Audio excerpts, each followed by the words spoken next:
नमस्कार मंडळी. अवधूत चिंतन श्री गुरुदेव दत्त श्री स्वामी समर्थ महाराज की जय.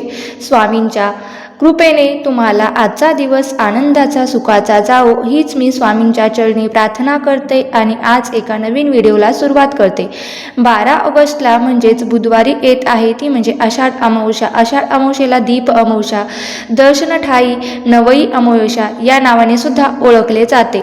आषाढ अमावस्या ही अतिशय महत्त्वाची अमावस्या मानली जाते, कारण या अमावस्यानंतर लगेच पवित्र असा श्रावण महिन्याची सुरुवात ही होत असते. आषाढ अमावस्या ही दीपपूजन, पितृपूजन आणि दानधर्म यासाठी अत्यंत महत्त्वाची मानली जाते.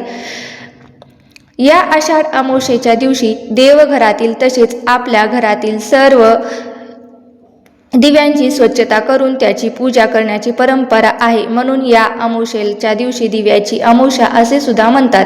या पवित्र दिवशी स्नान, पूर्वजांचे स्मरण केल्याने सुख, शांती, समृद्धी मिळते. आषाढ अमावस्येच्या दिवशी काही उपाय केल्याने आपल्या जीवनातील अनेक गोष्टींवरती प्रभाव पडतो. त्यामुळे ज्योतिषशास्त्रात आषाढ अमावस्येला विशेष असं महत्त्व आहे.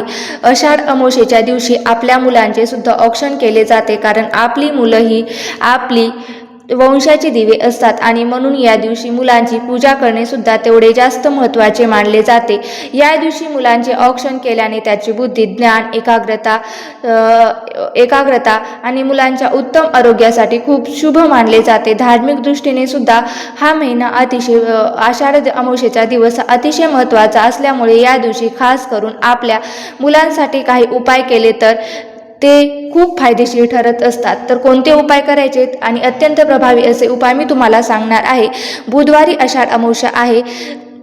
उपवास नाही केला तरीही चालेल, पण प्रत्येक आईने आपल्या मुलांसाठी इथे एक दिवा लावण्याने सर्व दुःख, दुष्ट, संकटी, अडचणी दूर होतात. अभ्यासात, नोकरीत प्रगती, यश प्राप्त होत असते. मुलांना प्रत्येक क्षेत्रामध्ये यश मिळत असते. त्यांना आर्थिक प्रगती होत असते. त्यांना नवीन ऊर्जेची आणि ज्ञानाची प्राप्ती होत असते. त्यांच्या अभ्यासामध्ये, व्यवसायामध्ये, नोकरीमध्ये सकारात्मक बदल होत असतात. हा असा दिवा मुलांसाठी कुठे लावायचा आहे, कसा लावायचा आहे, कोणत्या वेळेत लावायचा आहे याबद्दलची संपूर्ण माहिती आपण या व्हिडिओमध्ये पाहणार आहोत. त्यामुळे तुम्हाला काय करायचं आहे तर व्हिडिओ स्किप न करता शेवटपर्यंत नक्की पाहायचा आहे, जेणेकरून तुम्हाला संपूर्ण माहिती मिळेल. आता मी जो तुम्हाला उपाय सांगणार आहे तो कधी करायचा आहे तर आषाढ अमावस्येचा प्रारंभ हा 11 ऑगस्टला रात्री 11:33 सुरू होणार आहे आणि समाप्ती 12 ऑगस्टला रात्री 11:06 होणार आहे. या तिथीनुसार म्हणले तर 12 ऑगस्टला ही आषाढ अमावस्या म्हणजे दीप अमावस्या साजरी केली जाणार आहे. आता हा उपाय आपल्याला दीप अमावस्येच्या दिवशी संध्याकाळी करायचा आहे. तर संध्याकाळी 6 नंतर अगदी तुम्ही रात्री 12 वाजेपर्यंत कधीही हा उपाय करू शकता. हा उपाय करताना मुलांसाठी हा उपाय एक दिव्याचा उपाय करता तेव्हा मुलांच्या जीवनात सकारात्मक बदल, परिणाम घडत असतात. हा उपाय इतका प्रभावी आहे की हा उपाय केल्याने, हा दिवा इतका लावल्याने दिव्याच्या प्रकाशाने अंधकार दूर होऊन मुलांचे सारे आयुष्य उजळून निघते असं म्हटलं जातं. त्याचप्रमाणे संकटाच्या अंधाराला चिरून सर्व संकट दूर करून मुलांच्या आयुष्यात नवी उमेद, शक्ती, ऊर्जा भरभरून येते अशी धार्मिक मान्यता सुद्धा आहे.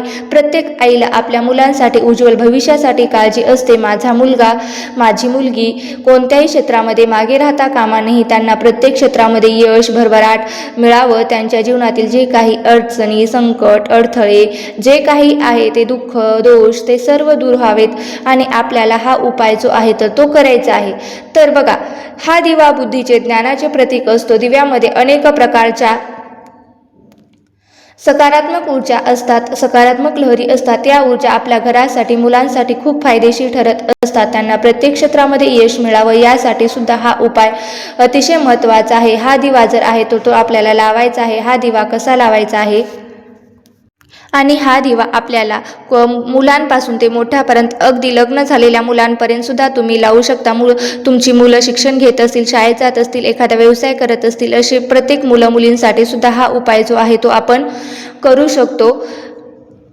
करायचा आहे आणि आपण वर्षातून एकदाच करू शकतो, तो म्हणजे आषाढ अमावस्येच्या दिवशी, म्हणजेच दीप अमावस्येच्या दिवशी. म्हणजेच त्यामुळे प्रत्येकाने हा उपाय जो आहे तो करायचा आहे आणि प्रत्येक आईने आपल्या मुलाच्या उज्ज्वल भविष्यासाठी दिव्यासारखा लख प्रकाश आपल्या मुलांच्या आयुष्यात येण्यासाठी हा जो उपाय आहे तो करायचा आहे. आता हा उपाय करण्यासाठी आपल्याला कणकेचे दिवे बनवायचे आहेत. 5 या संख्येमध्ये आपल्याला कणकेचे दिवे तयार करायचे आहेत. आता हे कणकेचे दिवे तुम्ही गव्हाच्या पिठाचे किंवा तांदळाचे बनवू शकतात. बाजरीचे पीठ वापरायचं नाही किंवा ज्वारीचं पीठ सुद्धा वापरायचं नाही. तुम्ही गव्हाचं पीठ वापरू शकता किंवा तांदळाचं पीठ वापरू शकता. थोडंसं गव्हाचं पीठ घ्यायचं आहे, त्यामध्ये 1 चमचा रवा टाकायचा आहे. यानंतर तुम्हाला अर्धी वाटी गुळाचं पाणी करायचं आहे आणि त्या गुळाच्या पाण्यामध्ये तुम्हाला कणिक आहे तर ते व्यवस्थित मळून घ्यायचं आहे. कणिक मळताना त्यामध्ये तुम्हाला थोडंसं मीठ, थोडंसं तूप सुद्धा घालायचं आहे. असे कणकेचे तुम्हाला अगदी छोटे छोटे आकाराचे 5 या संख्येमध्ये दिवे तयार करायचे आहे. यानंतर जे दिवे आहेत ना ते तुम्हाला उकडून घ्यायचे आहेत. उकडायचे कसे तर पातेल्यामध्ये पाणी घ्यायचं, त्यावरून तुम्हाला एक चाळणी ठेवायचं आहे आणि त्या चाळणीमध्ये हे तुम्हाला दिवे ठेवायचे आहेत. वरून झाकणे ठेवायचे. हे जे दिवे आहेत तुम्हाला 10 मिनिटापर्यंत तसंच उकडून घ्यायचे आहेत. यानंतर हे दिवे तुम्हाला काढून घ्यायचे आहेत, ताटामध्ये घ्यायचे आहेत. एका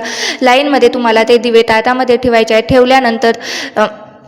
ठेवल्यानंतर आकार ठेवून आता त्या ताटामध्ये 5 दिवे ठेवल्यानंतर या दिव्यामध्ये तुम्हाला आपल्याला लांब कापसाची वात लावायची आहे. फुलवात अजिबात लावायची नाही. लांब कापसाची वात तयार करायची आहे. तेल घ्यायचं आहे. चुकूनही या दिव्यामध्ये तूप घालायचं नाही. मुलाचं औक्षण हे तुपाच्या दिव्याने कधीच केलं जात नाही, तर तेलाच्या दिव्यानेच मुलाचे औक्षण हे केलं जातं. म्हणून तुम्हाला तेल घालायचं आहे. तेल तुम्ही कोणतंही घालू शकता. यानंतर हे 5 दिवे देवघरामध्ये ठेवून प्रज्वलित करायचे आहे. दिवे प्रज्वलित केल्यानंतर तुम्ही प्रथम दिव्याला हळद, कुंकू, अक्षता, फुलं अर्पण करायचं आहे. यानंतर तुम्हाला सर्वप्रथम या दिव्यांची आपल्या देवघरातील देवांना ओवाळून घ्यायचं आहे. जी बाळकृष्णाची मूर्ती असते ना त्या बाळकृष्णाच्या मूर्तीला ओवाळून घ्यायचं आहे. यानंतर तुम्हाला पाठ ठेवायचा आहे. एक आसन ठेवायचं आहे आणि त्या आसनावरती किंवा त्या पाठावरती आपल्या मुलांना बसवायचं आहे. मुलांना पाठावरती बसवल्यानंतर मुलांच्या डोक्यावरती एखादा रुमाल ठेवायचा आहे. यानंतर मुलांच्या कपड्यावरती कुंकवाचा गंध लावायचा आहे. गंध लावल्यानंतर त्यांना थोड्याशा अक्षता सुद्धा लावायच्या आहेत. यानंतर या 5 दिव्याने मुलांचं औक्षण करायचं आहे. मुलांना ओवाळून घ्यायचं आहे. जसे आपली घड्याळ फिरते अगदी त्या प्रकारे तुम्हाला 3 वेळा ओवाळून घ्यायचं आहे. जेव्हा तुम्ही मुलांचं औक्षण करत असता तेव्हा तुम्हाला काय करायचं, ओवाळणार आहे तेव्हा तुम्हाला म्हणायचं आहे, मुला तुला उदंड आयुष्य, दीर्घ आयुष्य लाभो. तुझ्या सर्व कार्याला तुला सिद्धी, यश मिळू दे. तुला दीर्घ आयुष्य लाभो, तुला उत्तम आरोग्य लाभो आणि तुझ्या जीवनात धनधान्याची, समृद्धीची भरभराट येऊ दे. तुझ्यावर कोणतेही संकट येऊ नये असं तुम्हाला म्हणायचं आहे. अशी मुलांचं औक्षण करून घ्यायचं आहे. हे दिवे साईडला ठेवायचे आहेत आणि आपल्या हातामध्ये थोडीशी मोहरी घ्यायची आहे. पिवळी किंवा काळी मोहरी घ्या. थोडंसं मीठ घ्यायचं आहे आणि मुलावरून तुम्हाला डोक्यापासून ते खाली पायापर्यंत 7 वेळा उतरून घ्यायचं आहे आणि घराच्या बाहेर जाऊन ते तुम्हाला फेकून द्यायचं आहे किंवा घरीच तुम्ही तवा गरम करून तव्यावरती ते दोन्ही वस्तू टाकून तुम्हाला जाळून टाकायच्या आहेत. यानंतर तुम्ही जे दिवे आहेत ना त्या दिव्यामध्ये तिथे आपल्या मुलांची रूम आहे, तिथे आपली मुलं दररोज बसून अभ्यास करतात, त्या ठिकाणी तुम्हाला पूर्व दिशेला या दिव्यांची वाती करून जे दिवे आहेत ना ते तिथे ठेवायचे आहेत. म्हणजे दिव्यांची वाती पूर्वेकडे येईल अशा पद्धतीने हे दिवे तुम्हाला आपल्या ताटामध्ये मुलांच्या रूममध्ये किंवा जिथं मुलं अभ्यास करतात तिथे तुम्हाला त्या जागेवरती नेऊन ठेवायचे आहेत. शक्य नसेल तर मग तुमच्या देवघरामध्ये तुम्ही पूर्व दिशेला तोंड करून हे दिवे ठेवू शकता. कारण वास्तुशास्त्रानुसार मुलांच्या उज्ज्वल भविष्यासाठी, चांगल्या आरोग्यासाठी आणि बुद्धीच्या विकासासाठी दिव्याची वात जी आहे ना तर ती पूर्व दिशेला तोंड करून ठेवली जाते.